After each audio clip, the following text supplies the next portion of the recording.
good morning to you. Thank you so much for keeping it Y254. We're pleased to have you on this fantastic Monday morning. This is another edition of Hello Day, and we trust that you had a fantastic weekend. Now, that SMS number is 22162 if you'd like to engage with us. Of course, please begin your text message with the words YM254, and we'll be sure to sample some of your text messages right here on Y254. And those social media platforms, Kamakawa, they are YM254 on Facebook, as well as, of course, Instagram, as well as Y254 channel on Twitter. Now, this being a Monday, it's all about current affairs. And so we get into a discussion, of course, that has been making headlines. And I'll tell you, you're definitely going to enjoy this one. On April the 27th, Kenyans actually bid farewell to veteran politician Kenneth Matiba, who, of course, is remembered as a pro-democracy hero. Now, however, many in particular elders in Moranga town were actually shocked, absolutely shocked by his wish to have his remains cremated, saying that it actually was against tradition. But you know what? It was all in his will. And this actually got us thinking, how many times do we even think about writing a will? I know we're young, this is a youth channel, but how applicable are wills for the young? So today we actually are very, very pleased to have, for the very first time, Advocate Ruth Kibebo in studio to advise us more as we get into the discussion, last will and testaments, and how applicable this is for the young. Karibu sana to the studio. Thank you so much. We're happy to have you, Ruth. Thank you so much. Okay, so we know this discussion actually got spawned by, Kenneth Matiba's funeral, or the whole cremation story. But we actually started thinking, okay, what about wills for the young? Could you actually first start off by giving us a definition of what a will is? Okay, a will is a legal declaration by a person of his wishes to dispose of his of the way he wants to dispose of his property after he's dead. Okay, and what is so important about it, though? Well, a will is very important. Yeah. Why is it important? A will is important because it gives you the opportunity to decide how you want your property to be disposed of when you're not alive. And it also avoids a lot of conflicts, confrontation that can happen between your children. Yeah. If you're a polygamous man, your different households, and if you have decided how to dispose of your property, then that avoids too much conflict that can come in if there's no will. It also allows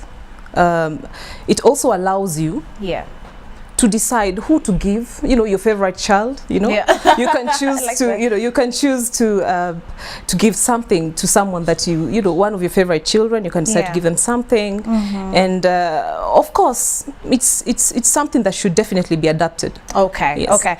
I understand that there are different types of wills. Most of us just think, okay, it's just about writing something down and then you're good to go. But what are the different types of wills that are out there, Ruth? We have two different kinds of wills. Yeah. We have oral wills and we have written wills. Yeah.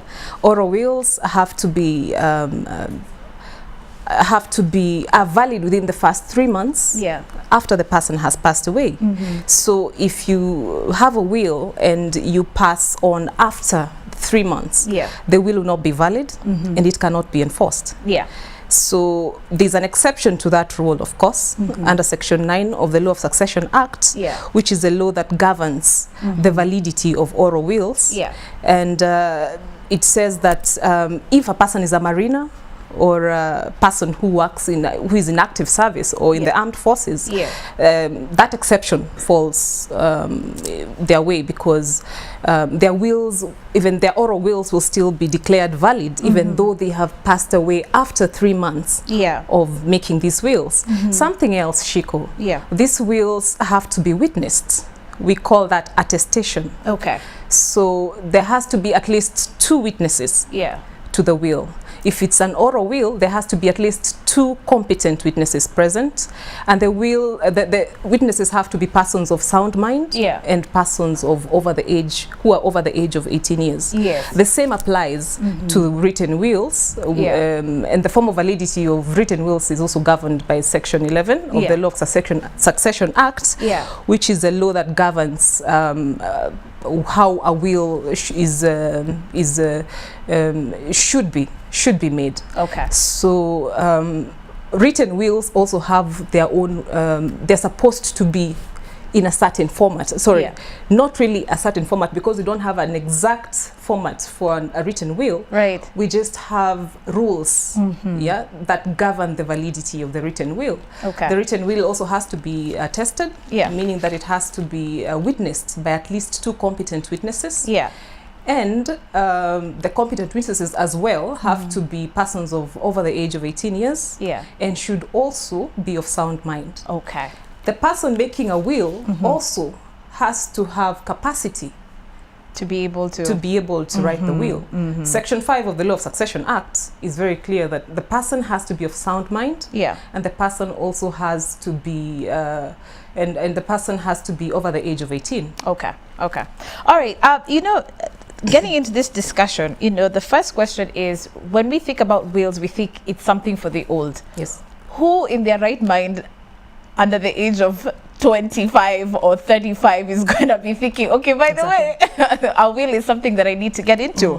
But, the reason probably a young person would wonder why I should actually get a will done is because, do I really have any assets? What am I actually handing down, Ruth? And so why is it important even for young people to actually consider having a will? Okay, well, Shiko, we work so hard to make this money. Yeah. And we also work very hard to acquire this property. So if you've worked so hard to acquire that property, why should you not have a say on how the property is going to be distributed if you're not alive? Yes. And we all know that death is certain, for the human being. It's inevitable. It's inevitable. Yeah. It's inevitable. So it doesn't matter how old you are. You don't have to be 20, you don't have to be 50, you don't have to be 30. Yeah. Or even 19, and you have property, but you still want to have a say on what happens if I'm not here. I think it's just about thinking over and beyond, thinking beyond where you are, wanting to have your property distributed in the way you would want it to be distributed if you're not alive. Regardless of whether you have kids or not, you might have a favorite person, you know? You might have your mom you might even have differences. Yeah. Yes, and imagine, and you've not written a will, and unfortunately you pass away, and you never agreed with your mom, you never agreed with your closest family. Yeah. Okay. And your property might have to be subjected to intestate succession.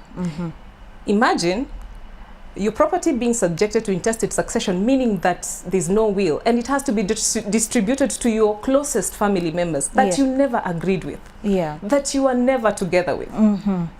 You have no say. Yeah. They will benefit. And yet you probably had a child somewhere. Let's put that aside. Let's say you had a friend somewhere that you really like, that is your favorite friend or something, and you would have wished to have that property divest into this person. Okay, let's discuss now that word property, and let's talk about assets. When we say that we are handing over these assets, as young people, we have not yet reached that level of saying, okay, you know what, I have property, I have assets. Okay, in such a situation, what are you advising young people to do in terms of having a say as to what happens next with what they own? Is there a difference? Does it qualify? Does a will qualify for someone who doesn't even have that one title deed that, Like we said earlier, a will is basically a legal declaration on how you would wish to distribute whatever property, free property that you have, or property that you'll be legally competent to distribute or to dispose if you're still alive. So that can be debatable, because there are factions that will be of the opinion that personal and household goods should not be subjected to a will. So that means your TV, your fridge, your couch, your... Okay. Yes. Yeah. But then again, when I look at the strict definition of a will under the Law of Succession Act, it says that it is your wishes to dispose of your personal, your property. Yeah. Your property. So the definition of property then should probably be the issue in contention. Right. What is property for purposes of a will? I like that. I like that. Yes. What is property? Okay. So what is property for purposes of a will? Yeah. It could be that, it could be that property that you bought somewhere. It could be that land, the immovable property. It could be immovable property, which could, it could be movable assets and immovable assets. It could be anything that you basically own. Okay. Yes. That you would wish to distribute or to dispose of. In a certain manner. Okay. Yes. Okay. Which could be of high value, by the way. It's not to downplay that if you don't have land, if you don't have, whatever you own isn't important. Okay. I know there's lots of risks that come with not writing a will. And one of the key questions that people always like to bring up is unclaimed assets. I was just thinking, Ruth, and we actually discussed this before we got on set, and I remember mentioning to you that a lot of people actually don't think about what happens to the monies in the bank. Listen to this point. What happens to money, for example, on M-Pesa, if someone does die?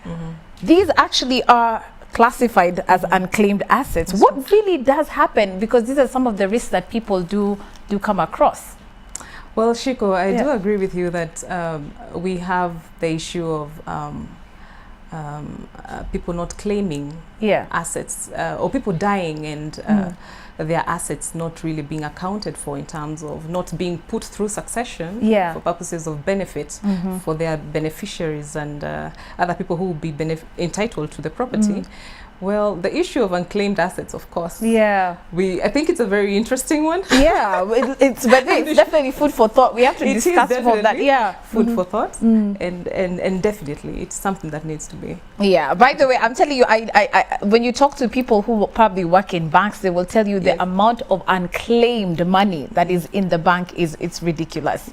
Okay. All right. So speaking about that, let's discuss one issue that has actually come in from my director, who talks about young entrepreneurs today who actually have gotten into business ventures together. So we would call it co-ownerships. How does one go about, navigating such a situation in the event that there's death? And, we've got one partner, you've lost one partner, you've co-owned something. It's not unheard of, to hear that, it's people not unheard of, Shiko. I'll give you an example of joint tenancy, which would be the co-ownership of property. Let's say a piece of land. We both appear as the registered proprietors of that property. And one of the basic, one of the aspects of a joint tenancy that if someone died and we co-own this property together and a joint tenancy is presumed, then the person who is surviving is presumed, is actually gets the right of survivorship over that property. And the person now owns that property alone. So your right is extinguished upon your death.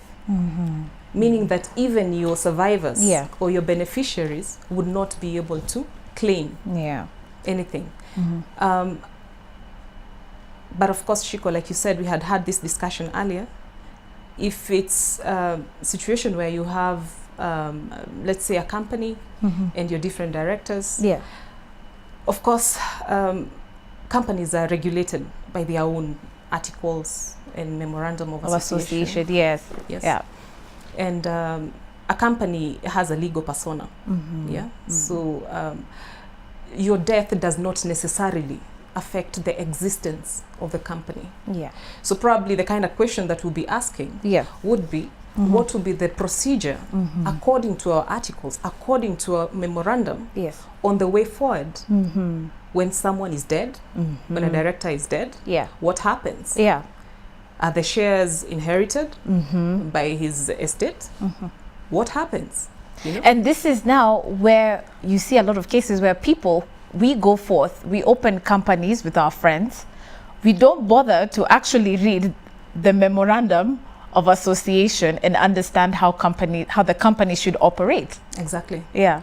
And the system has made it easier because you always have the draft, the standard format of articles of association. And nobody bothers to go through the articles. I mean, who wants to go through? It's like too many pages. Yes. Who wants to go through 10 pages of a document and you're not even a lawyer? You're like, you know. But for lawyers, you know, you'd have to go through it because it's your job. You know, you're hired to go through this, the articles of association and make sure that whatever is on that document is what your client actually intends to have bound, to have, to be bound by. Okay, so please read. That's the motto. Please read. Even the fine print. Please read. Okay, but let's talk about cultural beliefs, okay, being a factor as to whether or not one will actually have a will. It's been said for years it is completely un-African to actually have a will. Look at in the case of Kenneth Matiba. I mean, you know, the elders in Murang'a were saying, by the way, this is not part of our tradition. Has cultural beliefs actually been a hindering factor from your experience when it comes to, you know, trying to advocate or encourage people to actually have a will done? Definitely. Definitely. Like we've had this before. People always say that if you write a will, you're preempting your death. You're wishing your death. You know? But that's not the case. A will is something that just protects your interests, your wishes. If we looked at it as that opportunity to have a say, even beyond the grave. Even when you're dead, to just have that say and to be able to say, I want this to go here, I want this to go there, my favorite baby will get this, my favorite daughter will get this child of mine was very good to me, I'm going to give him 2 acres, this one was not so good, I'll give him 5 acres, I mean I'll give him a 1 acre or half an acre. You know, the issue of how big or how small the person gets is never going to be contested. And something else I have to say, Shiko, which is very important. The courts are very, very, very keen to maintain the wishes of a deceased person. The court will not easily alter a will or alter whatever a deceased person actually wants to do with his property. You know? So we have to remember that when you're writing that will, having it invalidated is on those very, very crucial. Those crucial, unless the formality is not okay. Because you can find, I can give you an example where we see a will, someone has written a will, but the process of attestation means the execution, the witnessing, the people who witnessed did not sign all the pages of the will. They only signed the last pages. Oh, wow. Wills have been invalidated on such grounds. Wow, just like that. Because the tenets of attestation were not followed to the letter. You did not sign every page. So if the testator is signing and they sign and you have to witness right next to the testator's signature. On every page. Yes. And if you're not educated, sorry, I won't use the word. If you're not literate, if you're not literate, and some people who are not literate, some of them don't know how to sign. Right. You can affix a mark, which could be your thumbprint. It could be something. Just affix something and let it be witnessed by the other independent witnesses. And that has to be done on all the pages. Yes. Okay. How do we give a voice to a married woman in today's society when it comes to a will? Because for a very long time, we've seen this growing up that, you know, of course, it is the man who has the say about how property is distributed. From a legal perspective, what does it say about, you know, how women can go about this? How women can go about wills? Well, women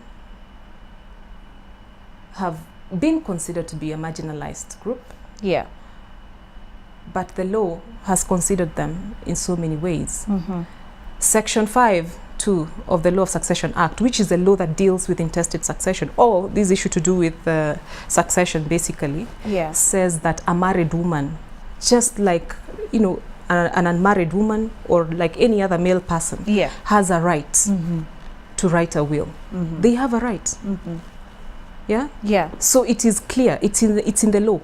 Nobody stops a married woman from writing a will. Right. But then again, before you think of doing that will, ask yourself, do I have the legal capacity, the competence to dispose of this property by myself? That it's not joint. It is not joint. Now that brings us back to the question of, is this matrimonial property? If I was if I'm married, and I want to dispose of something, let's say the house we are living in with my husband, which is definitely a matrimonial property. Can I go about doing it by myself without involving my husband? No. So why would I write a will and dispose of something that someone else has vested interests and I cannot competently dispose it when I'm still alive, you know? And that is the challenge that we always get, because a lot of things have been co-owned. Yes, but then again, there's this concept of being a femme sole. It's a legal concept. Where you actually have attained this property by yourself. If you get married, maybe in your late, you know, a bit late, and before you get married, you have acquired some property. You've bought a house, you've bought a car. You know, you've bought several properties, let's say land here and there. Women are independent. Exactly. You know, women, women are, So if someone has acquired property, and of course, this was not while you were still married, this property is yours. Yes, isn't it? It is yours. So now that is what you can gladly put in your will. Definitely. Okay, but matrimonial, matrimonial property would be something else. Because in fact, nowadays it will be very difficult to even dispose of anything without involving your spouse. If it's property, if it's land, you still need to get a spousal consent from your husband. If you're married, from your wife. You know. You know, it's always there's always something tied to okay. I know, I mean, it's a very far-fetched idea discussing this on a channel like Y254, but I always believe that having that kind of information really does help, because going forward, aren't we going to get married? Aren't we going to have kids, even if we are young, you know? So this is the kind of information that you probably need to keep in mind, because you do find a lot of people that contribute to this show, Ruth, are just they're newlyweds, they probably have one child, and so if we're thinking about the future, these are things that we do need to keep in mind, right? And that brings us to our next question, even as we're about to wrap up, Ruth. It's the issue about polygamy. It's legal now. From your perspective, was passing of this marriage bill for men marrying more than one woman actually a good move, especially in the case of a will? Because now look, we have more than one woman in the home. This guy has property. His will says Ruth will get it. Maybe Shiko gets a fraction because he likes Ruth better than Shiko. So then now what? Now it leaves Shiko and Ruth in problems. Yes. Okay. Tell us. Well, Shiko, like laws are meant to reflect the reality on the ground. So we can't say that it is the Marriage Act that made men start marrying more than one wife. It only legalized something that was already existing. You know, men still married more than one wife, under customary law, because it was allowed. My grandmother, or a relative from somewhere that I know, was among the 5 wives that the husband had. You know, there were so many in the past.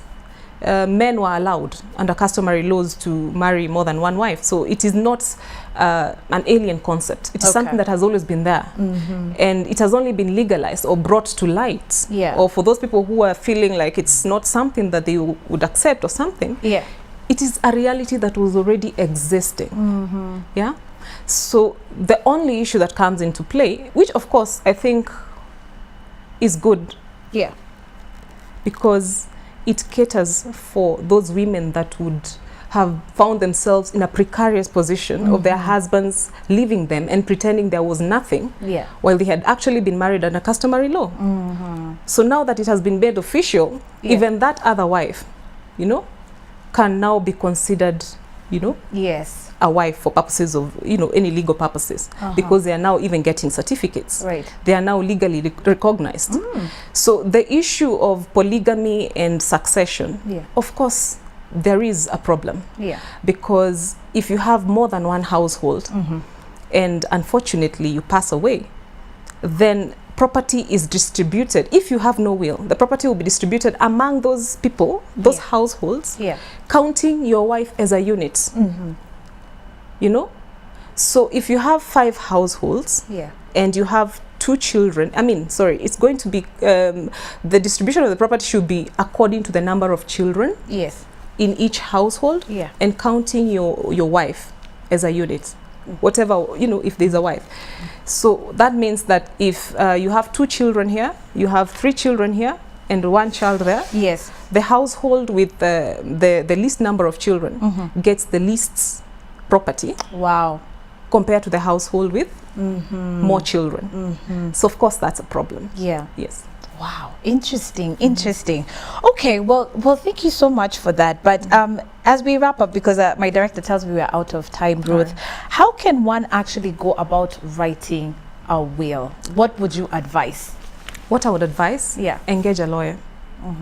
The reason you would engage a lawyer is to avoid having those instances where a will is invalidated for formal validity. Yeah. You know, you've not signed the right place, or it's been done in a certain way, there are no witnesses, you know. Those issues are issues that can easily be, you know, solved when you have a lawyer present. They can advise you the best way to do it. Yeah. They can advise you, you know, whatever you're supposed to do, whether the property can actually be subjected to that will, to avoid the situation where you've put property in a will and it's later said that it cannot be subjected to a will. So you've really done nothing. Okay. So basically engaging a lawyer is very important.